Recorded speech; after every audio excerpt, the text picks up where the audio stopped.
भगवान श्री राम के दर्शन की अपलक प्रतीक्षा करती हैं सबरी, अहर्निश प्रतीक्षा करती हैं, निरंतर मार्ग को बुहारती हैं, सुंदर सुंदर फल लाती हैं। अवसेर भल चाखें धरी राखे, फिर मीठे उन जोग हैं। बहुत से लोग कहते हैं कि सबरी जूठे फल भगवान को सबरी ने खिलाए, ऐसा जूठे फल सबरी के खाए साग विदुर घर खाए, ऐसी बात संतों की वाणियों में बहुत प्रसिद्ध है।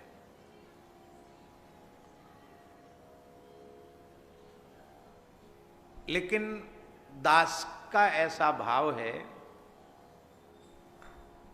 कि वह कलयुग तो नहीं था, त्रेता था, और एक महान तपोधन ऋषि का सत्संग जिसे प्राप्त हुआ हो और सुदीर्घ काल तक प्राप्त हुआ हो, क्या उस सबरी में इतना भी शौचाचार नहीं कि वो भगवान को अपने मुंह में खाए हुए फल खिला दे?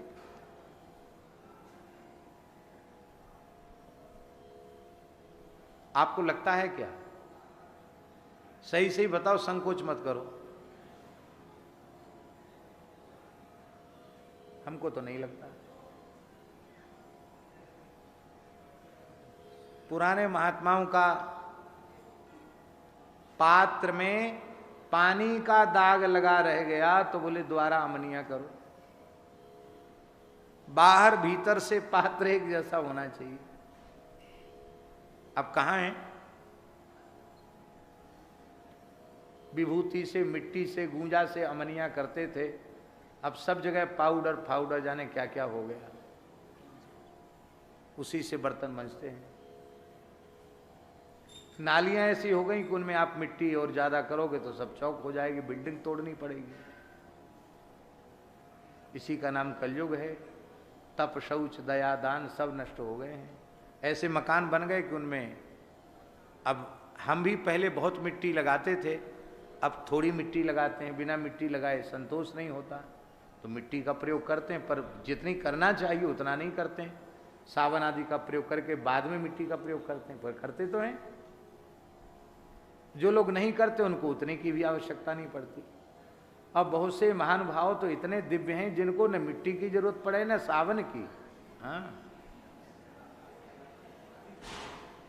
कहेंगे प्रेम में नेम नहीं होता।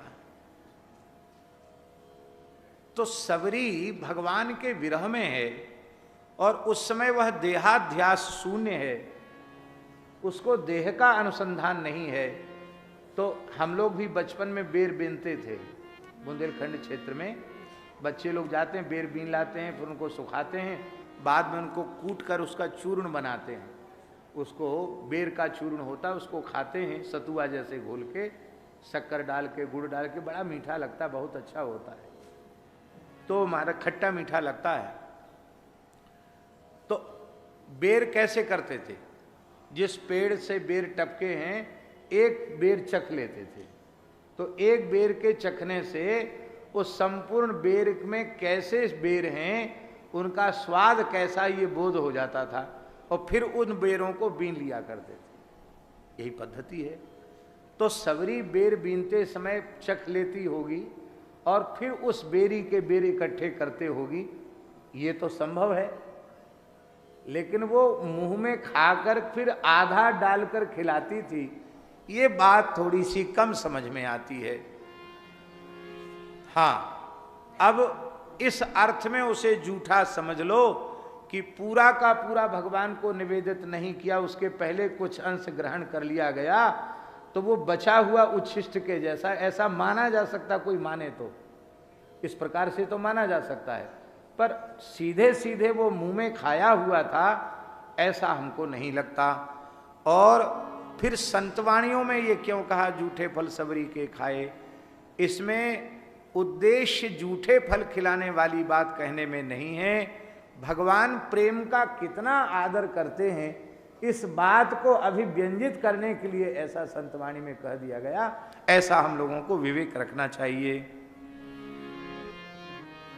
मार्ग में जाए रहे लोचन बिछाय कभू, आवे रघुराई दृग पावे निज भोग हैं।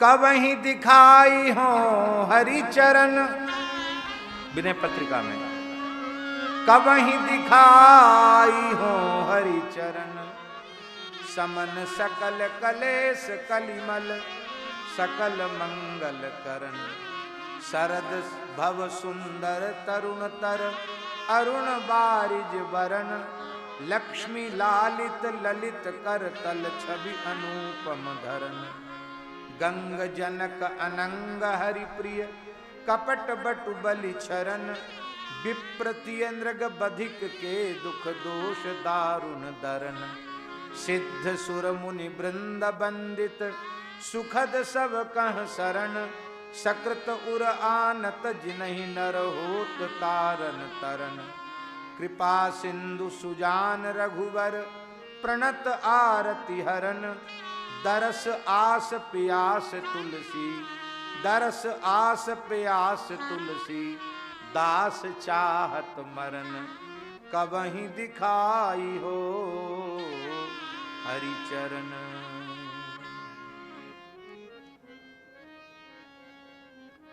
आहा, एक पद बहुत प्रसिद्ध है, हमें पूरा याद नहीं है, बहुत से लोगों को याद होगा, बहुत बचपन से ही सुनते हैं, रामलीला में सुनते थे, रामा रामा रटते रटते जय हो रामा रामा रटते रटते बीती रे उमरिया। कम है, इतना ही बहुत है।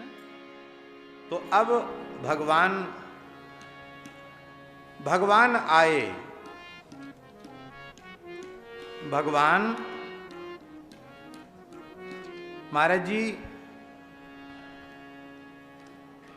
भगवान आए और ये खबर सबरी ने सुनी तो प्रियादास जी लिख रहे हैं कि वन में जाकर छिप गई, क्योंकि इतना अधिक दैन्य भाव जग गया कि मैं इतनी अधम जाति की हूं, भगवान इतने पवित्र हैं, कहीं भगवान की कोई मर्यादा नष्ट न हो जाए, भंग न हो जाए। इस दैन्य भाव से भाविता सबरी वो वन में जाकर के छिप गई। महाराज जी कहते हैं कि एपे तनु न्यूनताई आयु सुधि छिपी जाए, अपने शरीर की न्यूनता का विचार करके जंगल में सबरी छिप गई। और पूछें आप, भगवान पूछ रहे हैं कि सबरी कहाँ है, और लोग सब वहां ठाड़े तमाशा देख रहे हैं।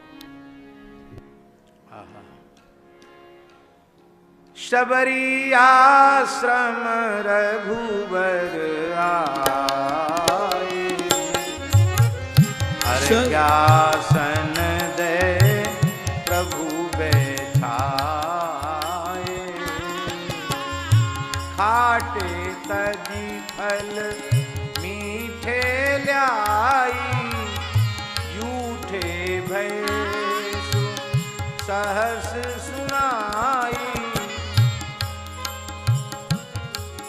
हाँ झूठे भय सहस सुनाई। आप कहेंगे कहाँ से बोल रहे हैं आप? ये सूर रामायण, सूरदास जी ने भी रामचरित्र लिखा, ये सूरदास जी की पंक्तियां, मानस जी की पंक्तियां नहीं है, ये श्री सूरदास जी की पंक्तियां हैं। और नामदेव जी कहते जूठे फल सबरी के खाए, ऋषि स्थान बिसराए, ये नामदेव जी कहते। तो अब पूछी पूछी आए, तहां सबरी स्थान जहां, राम जी पूछ पूछ कर आए सबरी जी का स्थान कहाँ है। अच्छा एक बात बताओ, यह सर्वज्ञ सर्ववित, जो सर्वज्ञ सर्ववित हैं उन्हें पूछने की आवश्यकता क्या पड़ गई? सती जी सीता जी का वेश बना के आई, तब तो किसी से पूछा नहीं, सीधे ही बोल दिया, कहा बहोरी कहा वृषकेतु, विपिन अकेली फेरेहू के ही हेतु। तो उनसे तो उनके लिए तो पूछने की जरूरत नहीं पड़ी, ना आंख मूंदी, ना नाक मूंदी, ना ध्यान लगाया, क्योंकि अनंतानंत जीवों के संचित क्रियमाण अनंतानंत कर्म राशि को एक कालावच्छेदेन भगवान जानते हैं, क्योंकि भगवान सर्वगत सर्वरूप सर्वमय हैं, उनसे कुछ भी छिपा हुआ नहीं। जैसी सर्वज्ञता भगवान में है वैसी सर्वज्ञता अन्य किसी में संभव ही नहीं है। भगवान की जैसी सर्वज्ञता भगवान में ही है। फिर क्यों पूछ रहे हैं? शबरी के महात्म्य का संवर्धन करने के लिए, शबरी का महत्व बढ़ाने के लिए बार बार पूछ रहे हैं। और जो शबरी के महात्म्य को नहीं जानते थे उनके अहंकार को चूर चूर करने के लिए पूछ रहे हैं। वो सब जब तपोधन ऋषि थे,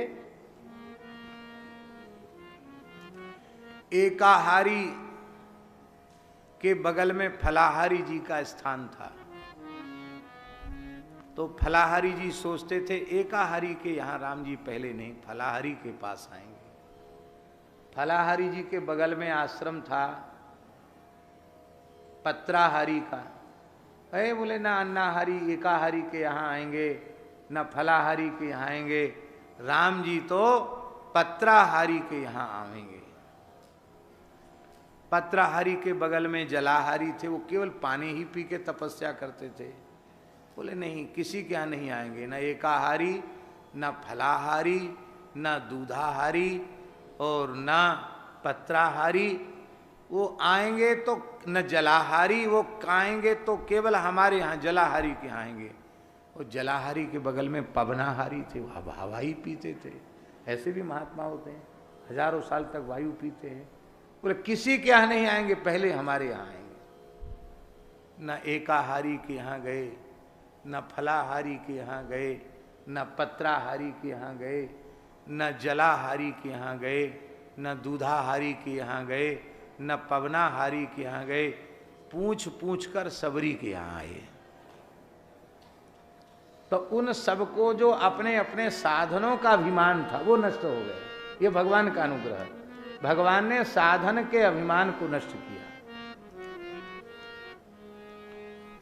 देखो, भक्त के प्रति अश्रद्धा होने का दुष्परिणाम ये हुआ कि किन्हीं किन्हीं के मन में भगवान के प्रति कुछ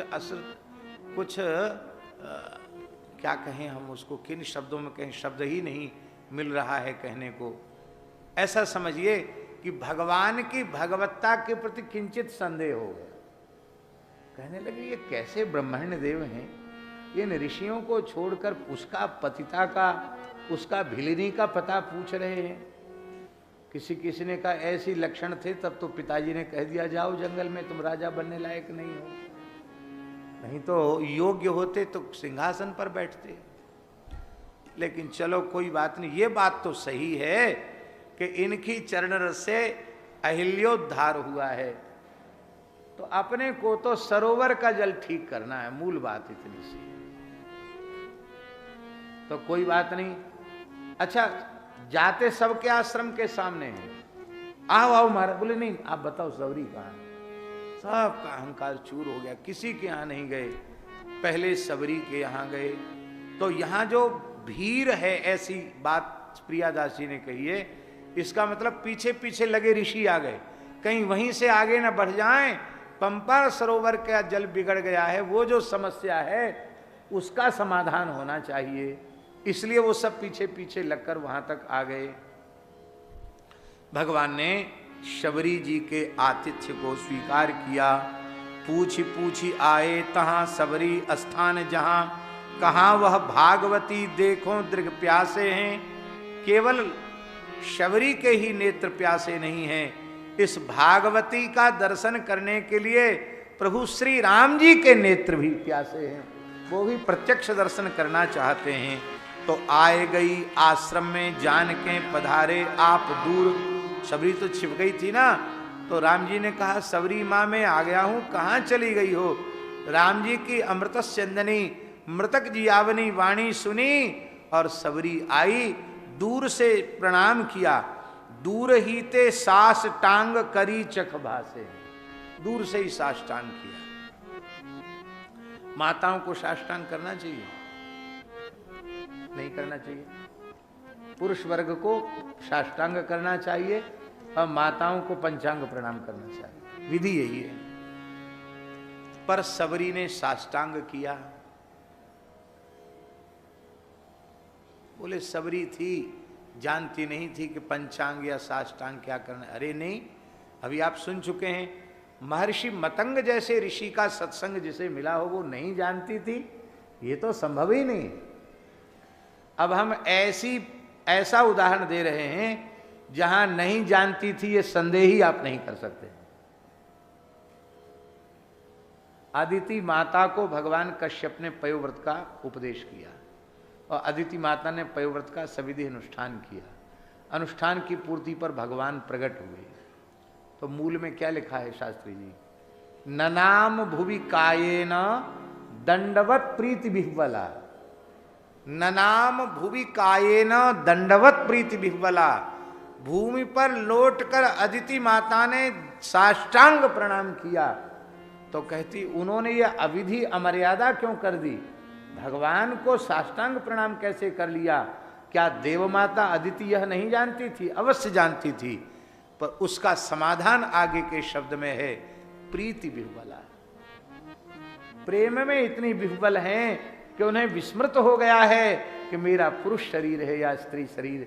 ऐसे ही सबरी जी प्रेम विभोर हैं, उन्हें ये अनुसंधान ही नहीं है कि मेरा स्त्री शरीर है या पुरुष शरीर है।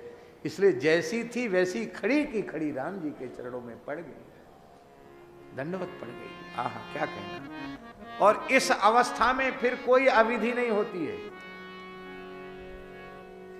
हम गलत कहें तो पूज्य स्वामी बालकृष्णाचार्य जी सदाचार संपन्न शास्त्रज्ञ महापुरुष हैं, ये बिना किसी संकोच को हमको टोक सकते हैं कि नहीं ऐसा मत बोलिए, गलत है। सारे विधि निषेध तब तक हैं जब तक देहानुसंधान है,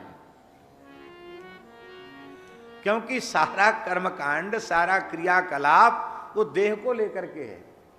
और जहां देहानुसंधान ही समाप्त हो रहा है वहां विधि निषेध भी नमस्कार करके नीचे रह गए।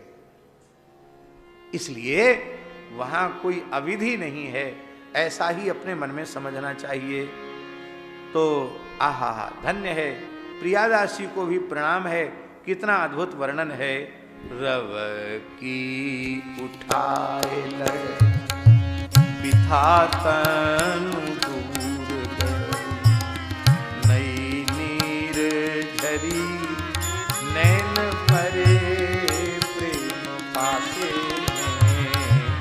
रव की उठाए लई बिथा तनु दूर गई, नई नीर झरी नैन परे प्रेम पासे हैं।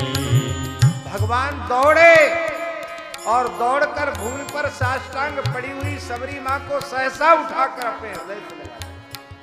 रव की उठा लई बिठा तनु दूर। जो हालत सबरी की है वही अवस्था रघुनाथ जी की है। अब यहां व्यथा तनु दूर भई का अन्वय दोनों के साथ है। देवी दीपक न्याय से भगवान की व्यथा दूर हो गई, भक्त का आलिंगन, भक्त का स्पर्श करके, और भगवत विरहजन्य ताप सबरी का नष्ट हो गया। इसलिए दोनों के तन की व्यथा दूर हो गई और नीर झरी। भगवान भी रो रहे हैं और सबरी भी रो रही है। बस अर्घपाद्य आचमन सब भूल गया। भगवान अपलक नेत्रों से सबरी को निहार रहे हैं और सबरी अपलक नेत्रों से भगवान को निहार रही है। दोनों की ही अश्रुधार बह रही है। ऐसे लगा मानो चित्र लिखित सा कर दिया गया हो। यही प्रेम पासे हैं। अब होश आया तब बैठे सुख पाई। राम जी को बिठाया, चरण धोए, फल खिलाए और श्री राम जी ने उन फलों को खा करके बड़ी प्रशंसा की।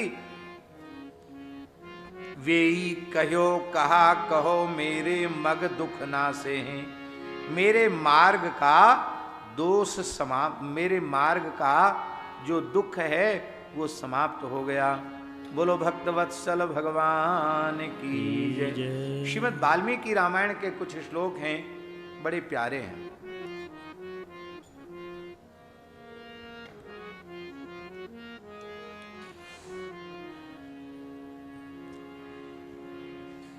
तौ दृष्ट्वा तु तदा सिद्धा, महर्षि वाल्मीकि ने उसको सिद्धा कहा।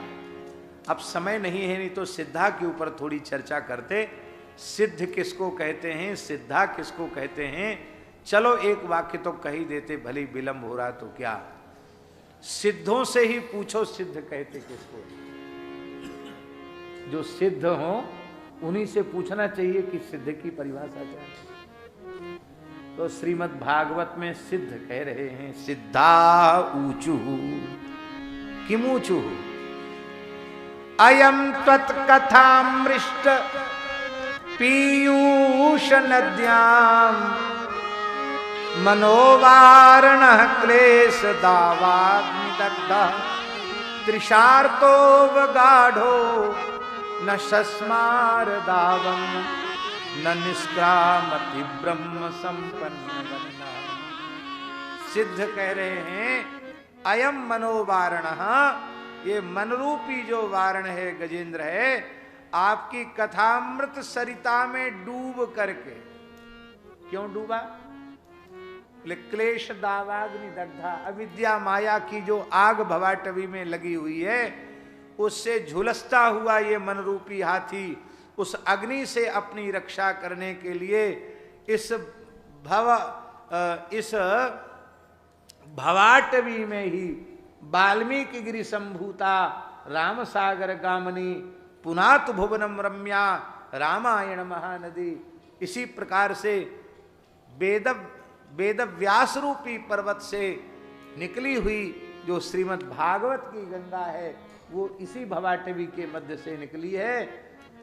तो उसमें हमने अपने मन रूपी हाथी को डुबा दिया।